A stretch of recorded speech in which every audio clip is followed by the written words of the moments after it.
The playing field is changing here in Europe, Shri, and that is probably why Mark Zuckerberg is here in Europe to speak to lawmakers last night, but also to speak to the French President Emmanuel Macron today and to attend a big tech summit on Thursday, which kicks off Viva Technology. But if we just come to last night, what a debacle. Mark Zuckerberg is here to answer questions from European lawmakers. Negotiation originally behind the scenes for this to be made public, 75 minutes became 90 minutes, but the bulk of that time, 60-odd minutes taken up by lawmakers just asking questions without actually getting answers. Only 30 minutes left for Mark Zuckerberg to pick what he wanted to answer and then deliver some comments. This is what he had to say about privacy and regulation ahead of the changes on Friday here in Europe. I don't think the question here is whether or not there should be regulation. I think the question is what is the right regulation. I think the internet is becoming increasingly important in people's lives.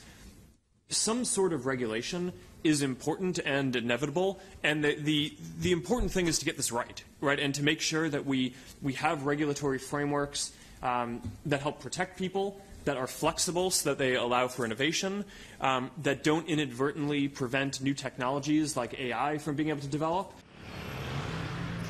Zuckerberg expects Facebook to be compliant with European rules by Friday when they go into effect. But don't forget, they've already moved about 1.5 billion users out of the European jurisdiction. And Shree's mentioned the fines. Well, let's just tally up some of them. The fines amount to about 20 billion euros on about 4% of global turnover if the proper consent is not obtained from Facebook users to use their data.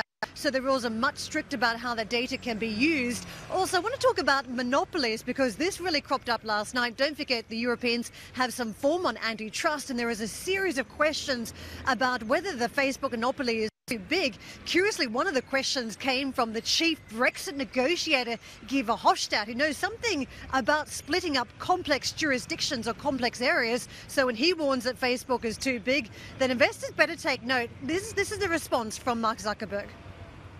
From where I sit, it feels like there are new competitors coming up every day. There are competitors that reach tens and hundreds of millions of people, and we're constantly needing to evolve our service in order to stay relevant and serve people well. So that feels like it's a competitive environment where there are many choices that people have. Zuckerberg's talking about the 8 different social media services, but 4 of them are actually owned by Facebook. And I think one of the more interesting comments made from Verhofstadt was that, do you want to be remembered as a genius who created a digital monster? So one of the stronger comments made last night. Also worth noting that many of the lawmakers emerged frustrated from the hearing. Take a listen to some of the responses after that session.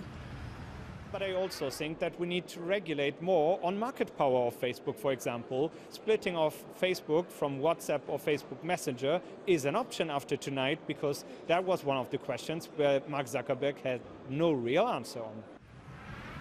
So privacies and antitrust issues dominate here. I just want to point out that Mark Zuckerberg is probably hoping for a better conversation today about tech for good. That's the summit he's attending here with about 40 leaders from across the world. Many of them are big American companies, some of them slightly more grown-up companies, the likes of IBM and Microsoft, but also another scandal-clad company, Uber. The CEO, Dara Khosrowshahi, will be attending, but many will be shaking hands with the French President, Emmanuel Macron, who is very friendly to tech. He wants to create a startup culture here in France, but of course he wants to also glean as much information he can from the Americans to close that gap that exists between the US and Europe on technology, Shri.